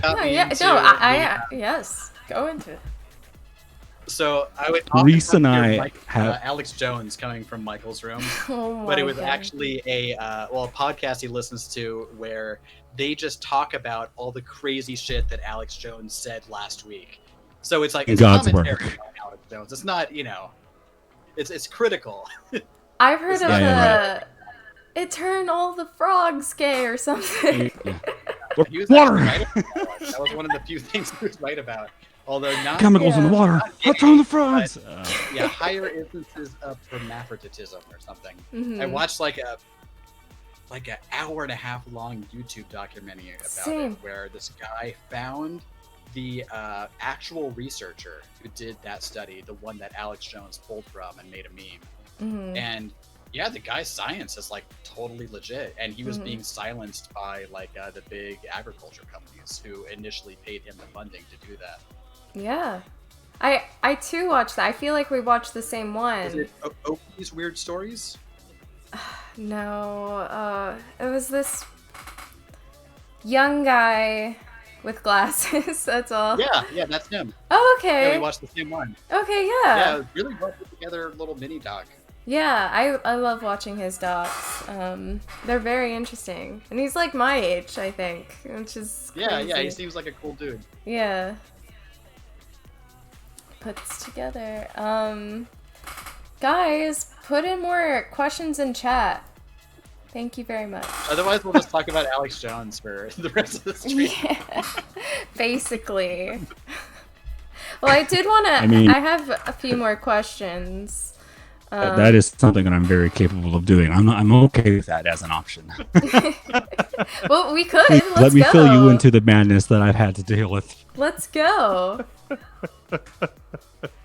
No, please ask the questions. I don't, Well, I was I don't gonna want to ask embarrass about- myself. I was gonna ask about your favorite like alcoholic drinks and your tolerance. Seen me eat shit multiple times, so I'm not sure if my tolerance is necessarily R, but it's up there. It's definitely up there. I don't have any Yeah, I'm a big- tolerance. Okay. much anymore? Something I forget, like, Payless you know, I'm 6 foot, like 170, so like I guess you could probably drink a decent amount based on that. I don't But, think like, that matters. I'm a bigger woman, and I like if I drink this entire prosecco split, I would probably be a little tipsy. I mean, not drunk, but tipsy. I would already start. Had like 2 hard seltzers. I'm already feeling pretty good. I'm about to break some gin. But I mean, before I was only drinking when I was going out to shows, and damn it. As far as favorites go, the best year. sorry, I really didn't mean to cut you off there. My bad. That's all I have to say. Like, as far as favorites go, if you guys at all have like a Japanese market or anything out nearby you, 10 out of 10, you got to get on Orion. Orion is honestly one of my favorite beers of all time. Can crush, and I have multiple times an entire case in a day. If it's Sunday and you got nothing else to do, and like we're hanging out and partying, that's most likely what. If you don't like beer, do you still recommend it?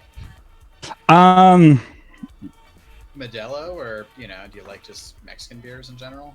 Japanese beers are definitely different, but they're like a similar strength. I don't like the Yeah, taste of beer. I love like the taste of champagne. That's my go-to, honestly. Wow. Yeah. That was a statement. Mikkeller Raspberry Flash, that's my all-time favorite beer. You used to see me drinking it on stream all the time, and when I was doing Y venue. But you'd probably like that. It's raspberry ale with coffee. And That it's just sounds so good. They're fantastic. I'm into coffee. I'm down. 4.5 or 5% or something. So I mean, you could sip on a few of them and you'll be good. If you when you do go to Japan, you need to try what's called Strong Zero. Zero is like a fruity alcoholic fizzy drink. But like it's known amongst people as the Gaijin killer. Oh, what? Strong Zeros knock people the fuck out Is that just like because Steely or it's something? Steel like what? Reserve? Steely's? Yeah, Steel no, Reserve? because Strong Zero is good. Steel Reserve is not good. Steel Reserve is like you're not in a good place. Do you want to talk about it? Oh my God. I don't know anyone who's been drinking Steel Reserve casually Oh my God. past 16. Like Strong Zeros, they're like lemon and lychee and fruity, and they're really good, and they're fizzy and like sort of like Japanese cocktail in that sense. But because of how drinkable they are, they're also like packing at anywhere from 7 to 9%. So it's like a well-known thing in Japan for when people come to visit. They're like, hey, I'll shotgun a few of these. It's Japanese alcohol's weak because there's that misconception that Japanese alcohol is really drinkable, and next thing you know, they're just gone, on a beach somewhere or. Here in Sapporo, it's easy to think. So drink carefully in Japan. Yeah. But you got to try it. It's like a rite of passage. Just slowly, responsibly. So you've been to Japan in your adulthood, and you've been to Japan in your teen years. Interesting. So you It must was early have... adulthood. I wasn't able to. Oh, go on. It was just early adulthood. Oh, okay. Yeah. So your experience, you were able to drink and like experience. No, I wasn't. Okay. I didn't have an idea or anything stating that. I mean, I still did, but it's not like I was hanging out at bars or doing anything in that sense. Mm-hmm. One of the things to where like when I hope that when I go back, I can get a job so that way like I want to get lost in those tiny little 4-person bars and like talk to other strangers or anything else. Like that's I don't know, a sense of romanticism in that for me. I absolutely love of just like talking to people of different cultures and different little areas. Wasting tons of money. Sounds fun. This dude is asking, what's the dream headliner for Pocari Sweat? Oh my god, I Sorry, actually Molo, had were you that gonna say something? question. No, that's perfect. Because I was going to ask that question. I want to know that too. I got an answer right away. I want Blank Banshee. Really? That would be sick. Yeah, I was lucky enough to see him once. Yeah, he just blew me away. Got a lot of respect for that guy, and he's so secretive too. So I would love to have him on, and then hopefully, get him to crash at my place, and then we could continue the party, and just I could talk to him for a while. Figure him out. Would you like to keep the illusion, like make him wear his mask the entire time? Like, no. You don't have to take it off. I was gonna make him hold his little Akai pad the entire time. Because some people are into that. Like, they don't want to know who they're listening to, like, and stuff. Oh, no. Kill your heroes, like, I want the illusion broken, I want to meet the guy. Uh-huh. If he's a jerk, I want to know. But I don't think he's a jerk. I'm not saying that. No, I totally feel you. Like, I don't like supporting jerks, so I would love that. Like, I like to know about people before I consume. I'm weird, but I like that. I don't know. It just, like, if you're listening to a person who disrespects people, like, it kind of feels bad listening to them. I don't know. How do you guys feel? Yeah, I mean, I used to like, what was that band, Surfer Blood, a lot. Mm-hmm. But, Jesus, I've read the details. Allegations. Dude. Yeah, as someone who's from, like, the emo community, so many emo bands. Mine, though, my favorite one, still going strong, no allegations, thank God. I feel like Gerard and Mikey keep each other in check. Yeah. I feel like if anyone was gonna do anything, it would either be Mikey or Frank. Yeah, I mean, that's a thing that like I've talked about with people before, and I understand the entire idea of ethical consumption, and you don't you really want to hit someone where it hurts, just hit them at their wallet, foundationally, like, and it's those sorts of like conscious decisions that really affect of where your money goes, and ultimately that supports them to have that platform or any power in which they continue from there. There's a study about it too. It's like people change when they're given power. Yeah. But then, I mean, I also kind of get like, artists' right to possibly keep a sense of ambiguity or art, to separate themselves from their work. Because, I don't know, in art sense, it really isn't honest to the work if you have it conflated with someone's identity. But, that's like art theory. I'm not about to talk about that. Well, Dream headliner, Michael. Oh yeah, true. Who would you want to headline? Me? Yeah. Kazuki Big Wave, 100%. Without a doubt. Get him or to see him when A Central Fest was coming up, honestly, that was like the only reason We had tickets. And then what happened? COVID. Yeah, COVID. I would kill to have to hang out with Mikazuki Big Wave. Hell yeah. Bangs. Torch 2424, aka Groovy Kaiju, because I know. Question, Nogenki, you want to get an RX-7 out in Brooklyn? I've given up on owning a car forever. I'm done with the idea of it. You sold your bike, didn't you? I sold it. It's honestly broken my heart. Michael had a cool Triumph, right? It's an Enfields. Oh, okay. I miss my motorcycle a lot. You had a motorcycle? I had a motorcycle. Damn, you're cool. Wow. Goodness, no, not at all. But man, maintenance, tires, insurance. Out here in New York, like really impossible to find parking or to find a place to put it. Yeah, why would you Or get a car in New York? You do not need it. Yeah, exactly. I mean, it would be kind of cool though. Like, there's all kinds of stuff outside of New York, like Syracuse and all the northern parts that I would eventually like to go check out. But get an old van. be a man with a van. Yeah. Just get a friend, and now you're men with a van. Yeah. But yeah, the thought of car ownership right now scares me. I don't have that kind of money. What about you, Uglatto? Uglatto. Oh my god.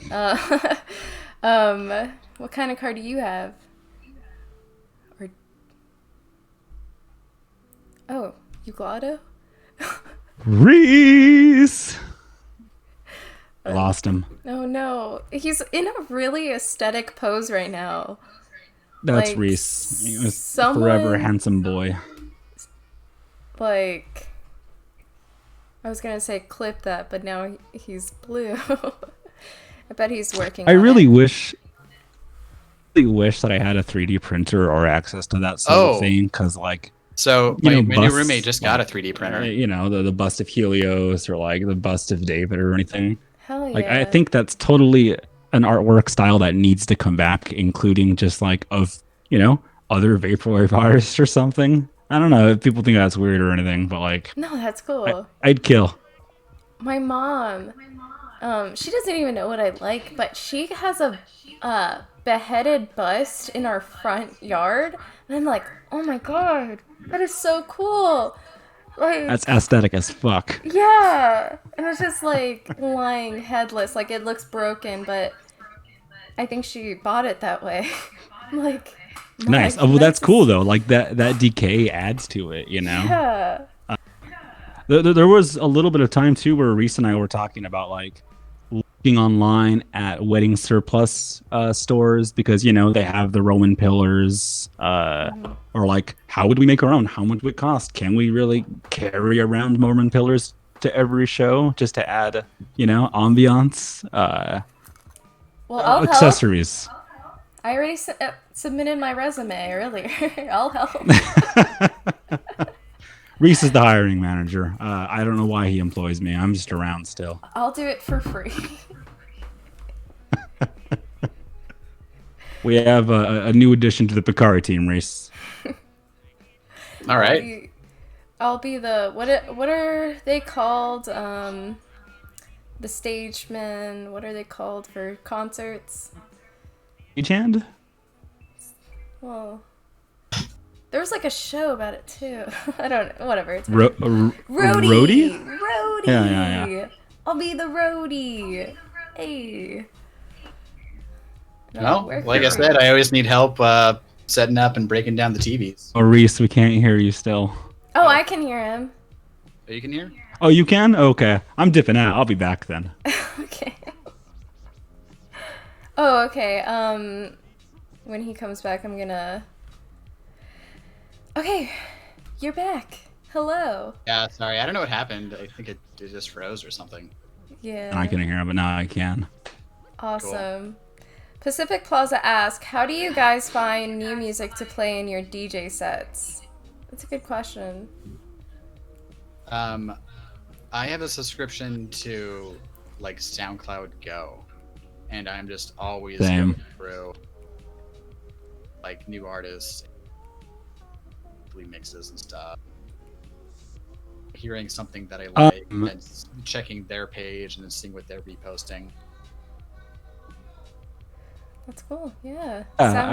For me, it's been like just following other DJs, and then oftentimes they'll make huge playlists on their Spotify. It's always cool to like look up other DJs. Like, okay, this isn't a performance set, but this is just like, hey, here's stuff that I'm drawing inspiration from, and then use that as like a playground to kind of check out, you know, where that direction goes, or who played for this band, or who's collaborated with this guy. Yeah, diving into Wikipedia entries too. Seeing who produced what, and you know, so and so was a guest performer on such and such album. That's so cool. So you guys like new stuff. Like you aren't afraid to play a new artist and find new artists and present. I think it was kind of a running thing for a bit, to where like I would try to make at least 50% of my set new every single show. Reese was always throwing in like at least you know, really good 20 to 30 minutes of just new material constantly. Before I left, Reese was nice enough to gift me his library, and it's massive, absolutely massive. Probably. Oh wait. Oh, that's of music. His music library. I want a large music library, but it's expensive. Everything's expensive. Like, what are the like what are like the rare items you both own in your vinyl collection or tape collection? I have a signed copy of oh, one at a time, guys. I got the OG. I like how that was the first question. We're both just like on the gun. Yeah. Yeah, I got the slide on the black vinyl. Yeah, and I think first run of Deep Fantasy by Surfing too. Holy shit! And I got some, you know, Young Bay records, some Mac Ross. Oh, I got Vantage. Was that Aloha Island? I think. Hell yeah, dude! I want that Surfing fucking vinyl. I want it. I love that one. Yeah, it's such a good album. That was because before Electronicon, I went to Baby's Alright, and I saw Surfing, 18 Karat Affair, I forgot who else, and that was like actually my first Vaporwave show, because I didn't know. Anyways, and Moonlight, so good. Fashion. Yeah, go ahead. I got not necessarily Vaporwave, but it's like an older Japanese band, Pizzicato 5. Have you ever heard of them? Remember first met. I have not. Skeleton Lipstick's here. Hi. Cheers, bud. Nice. Cheers. Yeah, so I got a Pizzicato 5 made in the United States that's signed by the original members. Of a few like Yamashita albums, a few the better God, why can't I think of her name suddenly? I'm like that all the time. City Pop. She, you know, she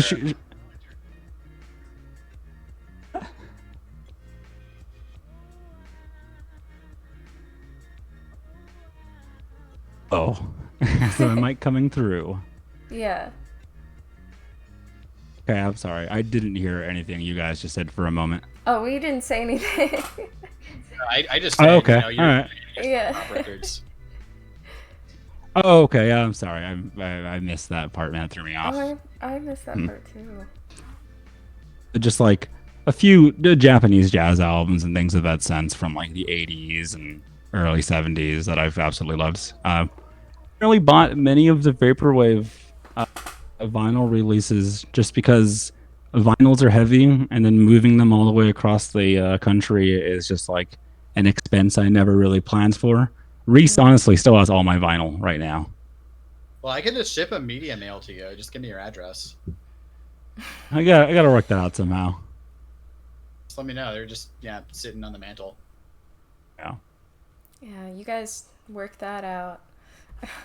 I have a question. What are your plans post-COVID? Like, what are your aspirations and dreams? A pretty big question. Mm-hmm. I know I want to just like pick up where I left off with Pocari Sweat. See what's going on with Spacebar. Hopefully, it's not a total shit show right now with everybody trying to get in. Mm-hmm. But yeah, I think they liked the night enough to where they would see me. I'm hoping to maybe break into the New York art scene a little bit. A few things that I've been like working on as far as making dance music, but making it live and in time. Like one of the most inspirational shows that I've seen ever. I got to see Alt J once. I got to see Square Pusher once live, and I got to see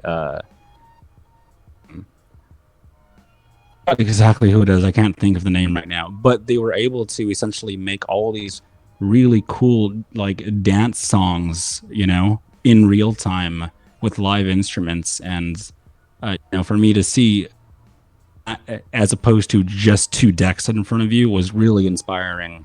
Kind of like the way that Totally Enormous Seek Dinosaurs used to have all his equipment while he played his own dance music, which he didn't need to, but as an artist, he said it was because it kept his job fun. And from a member's perspective, like we're able to catch, the artist on stage or everywhere else, like managing all these different things. I don't know, it becomes more interactive, or I at least feel it's more exciting. I mean, it's also higher risk too, because shit breaks all the time, pass fail, things like that. So that's kind of something I was hoping to like. Yeah, they bring live members in for all their shows. Yeah. So, I mean, that's kind of the direction that I'm hoping I'm going in, but I get baby steps. So a job would be nice. Health insurance again would be cool. Things like that. You should join the was it the J-pop ensemble? Aren't they in Brooklyn? Ooh. Not that good, man. Those guys are good. Those guys are real good. Plus, they have like three horn players already. Look them up. Anybody in chat, it's They're a awesome. group of like orchestral instrumentalists, and they do covers of J-pop songs, video game music, and it's all just super fantastic. They seem like really nice guys too.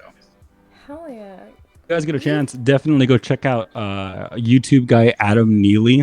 He's a very studious bass player, and he did an entire video with the J-pop ensemble to talk about like I'm a huge fan of 2000s, late 90s, even up to current like J-pop or J-rock or psych rock or things of that sense from Japan.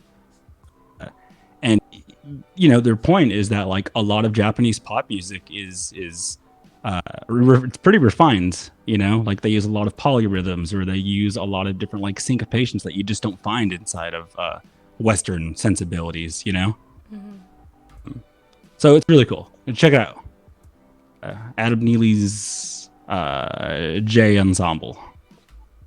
Sick. All right. I love documentaries and I love to watch them. So yeah. I want to know about Pocari Online. Where is that headed post-COVID? Are you guys going to continue it? I think so. Hell yeah. Do you think you're going to... No reason not to. Yeah.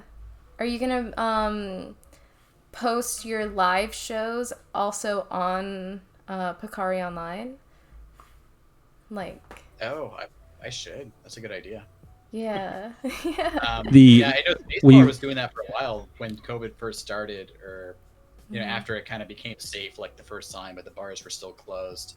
They were having bands in to practice, and that's kind of how they were able to stay afloat as a bar. Was they were basically just renting out their stage to bands who wanted to come up and jam, and yeah, some of them said, "Oh, well, we're just gonna do a show then and stream it." So yeah, Spacebar set up their own Twitch stream. I don't think it's around anymore, but what that tells me is they have fast enough internet to do it. So Yeah, that's great. So yeah. Yeah. I believe They definitely weren't giving us the password for that internet channel. I believe Alex, he told me about those struggles. Pacific Plaza. I know you guys know. But anyways, yeah, he told me about the internet struggle of like if they don't have fast enough internet, it might not leak through, or to, it would cause problems. But are you guys prepared for that, or have any ideas for that already? Or I just put you on the spot. I think they have a extra phone set up, like a burner phone they just keep under the bar that they use for the streams. So yeah, hopefully I can just use that one and they still have all the same log information. That would probably be on Space Channel. Space Channel 5. Space's Twitch stream channel, and then I would stream it. Hell yeah. I really enjoy that. With the Econ, how they made that live, that was awesome, because I didn't make it to Econ 2, and I was able to watch at home. Visionary with all that stuff. Yeah, definitely. And yeah, that would be sick. Just saying. Oh, yeah, that was part of the problem he had with Econ 1 was he was only able to get internet in certain parts of the venue, so you only ever saw a couple of stages. Yeah. Well, it's better than none. I mean, honestly. If you can't make it at all, at least seeing those few sets is better than nothing. Yeah. Yeah, totally. Yeah, Skeleton Lipstick says the internet at the club is always an issue. Yeah. Would like to somehow build a portfolio of a lot of the past 3+ years of shows that we've had. The only problem is that a lot of so the venue itself that we played in a lot of times, it was dark on purpose because we kept it dark so that way the focus was the TVs and a lot of the interactive light display from it. Because of that, lights would either be really dim or low, and then suddenly very bright or really distorted. I don't know if you've ever seen any of Reese's video work examples, but it's very saturated and the colors are very lively, and on some of the modulations they would react to sounds. So with that, video just couldn't keep up most of the time, or would blip out or phase out. The experience for live, it's having it recorded isn't really a consideration. But yeah, it definitely messes with the light balance and stuff when the TVs are really dark and they become really light, and that's the only source of light that you have. But when you're dancing, it's really cool because the TVs are pulsing with the beat of the music, and it's just the glow of the TVs that is the only thing you could see yourself dancing by. Do you guys have any advice for people who are trying to start their own live events that you would like to share?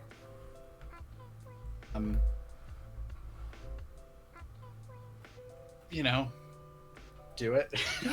Yeah, I was about to say, just do it. Yeah, nobody's ever going to feel like they're 100% prepared for any live event, and that is fine. Every month when I was doing it, I was always freaking out because there was always, I'm like a perfectionist, with my every aspect of my setup.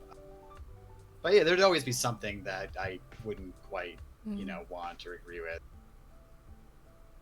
It's more about your mindset and just kind of knowing how how to handle stress. I kind of became the type of person who is like motivated by stress, so that works out really well for a person who likes to put together shows and stuff. But aside from that, you know, just become a regular at a bar that you like. Not like something huge, just like a local dive bar, and you know, just become friends with the bartenders and the people running the music there, and you know, if they like you, they'll give you a shot. And yeah, you know, don't get discouraged if they're being cagey. You know, just keep showing up, and then you know, maybe a month or two down the line, ask them again. Eventually, you'll wear them down. It's true. Some good And insight. they have to give you a monthly. Hell yeah. Or just stalk them. I mean, no, I'm just kidding. Like, give it. Just notes become a inside of their person- mailbox. Become a person that you would like to work with. You know, I always want to be the type of guy who I like to think that people look forward to working with. You know. So yeah, I think that goes a long way. You could. Yeah.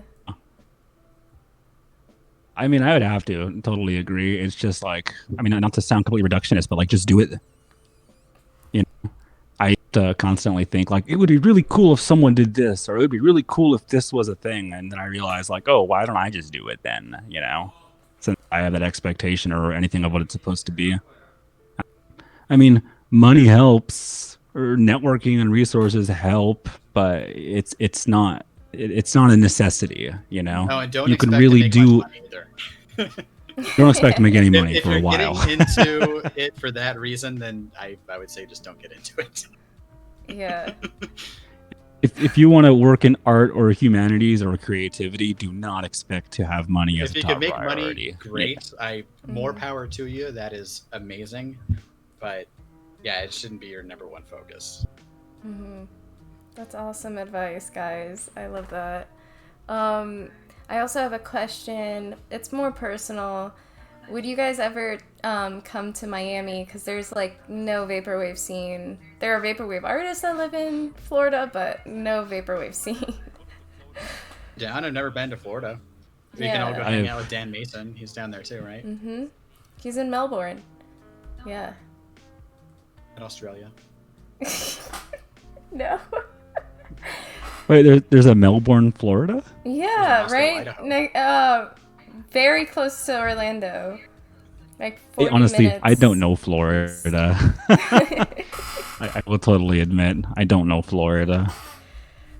Yeah, I mean, from what I hear, Oh, hell the yeah. big electronic music scene, just in general. In Florida. Yeah. Definitely. I mean, I think, electronic. yeah, future funk definitely slots right into that. But there's could no be like a- vaporwave future funk scene really. There's electronic. EDM is huge. Ultra Miami is huge. Like, but. So what we lacking got to that. do then is, like, find out the way out of the way bars during that weekend, and see if we can get something for, for that weekend, and then some dive bar. Hell yeah. It'll be Just find out when there's any anime convention anywhere near the Oh, yeah. area, and we'll give out yeah. all the flyers. There is Just an like, anime hey convention. weebs, do you like to have fun? Come on down. Hell yeah. There's one in Fort Lauderdale, which Fort Lauderdale is also pretty cool. It's not as big as Miami, but it's right above Miami. But there's a SuperCon anime convention. You know? That's our shit. Do it. Yeah. We should talk to Rainy Star, you know, since she has hooks with all the anime convention people. Absolutely. Hell yeah. Yeah, Comic-Con weekend, we had a show during that, and I think that was It was madness. most populous, our best attended show, maybe second only to the Sushi Mami Ray show. That was a bit different. Man, Hell yeah. that show was still insane. It's definitely one of the top two. Having like grown to all the anime conventions back in the early 2010s and whatnot, you know, there's a lot of like on-site parties or anime DJ music, but like No, nothing fucks quite as hard as city pop and like future funk through really loud speakers. You know, it's got like that perfect dance music as well as anime aesthetics. Like it's a good sell. So yeah, we'd love to come Can't down replace to Florida that. sometime and see what we can do. Hopefully we can get something worked out before we actually arrive, so we're not just scrambling. Definitely. Or, you know, if we got to play a freaking garage or a freeway underpass or whatever, we'll do that too. I played a sheep farm one Could time. be dangerous. Usually, no, never mind. It's fine. It could be dangerous. That's all I'm saying. It's an element of excitement. Yeah. Well, we're at the end here. Do you guys want to promote any upcoming things that are going on for you in your life that you want to promote? I've been making these circuit bent cameras. If you've been following my Instagram at all. So yeah, they're just old digital cameras. I mess around with their insides and put some switches on there, some buttons. See if this actually has a charge. Do I have batteries in this one? Oh, I do. Yeah, we'll see if it wants to appear on my janky video setup.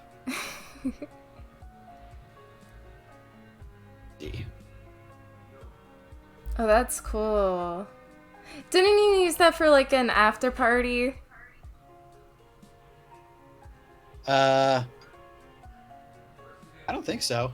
No? Okay.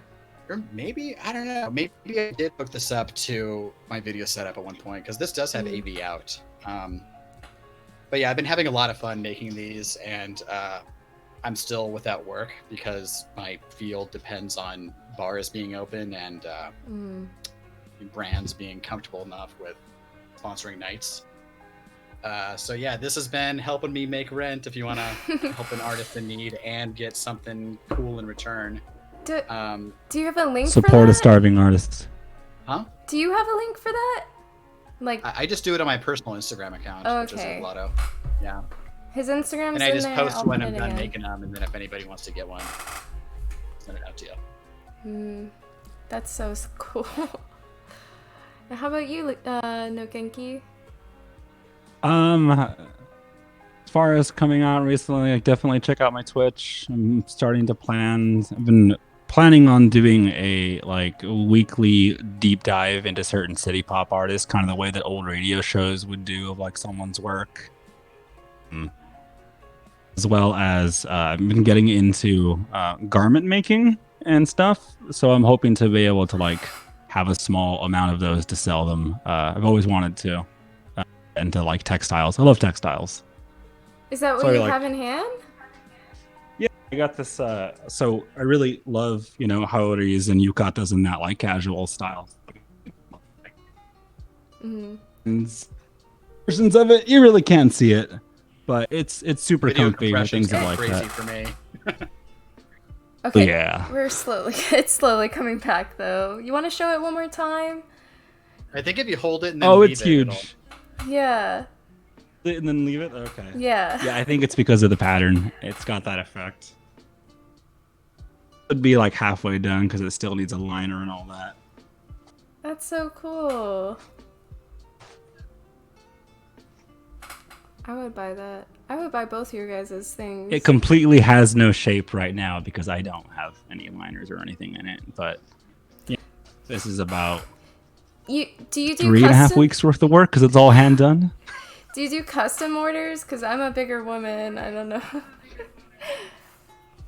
The shape itself is pretty boxy and flowy. So like as far as fitting people, like I think it's just a preferred fit. So I can if that's something that you want to look into doing and whatnot. That's awesome. Sick. Yeah. All right. And then. And other than that, like. Other than that, Twitter, where I start fights with strangers. You start fights with strangers. Awesome. Yeah, I'm like hardly on Yeah, Twitter, so if constantly. anybody wants to follow me, I'm all on Instagram. All right. And my next stream, guys, is with Strawberry Station. So Ooh, nice. check it out. Sick. The 18th of Cool. April. All right. Be there.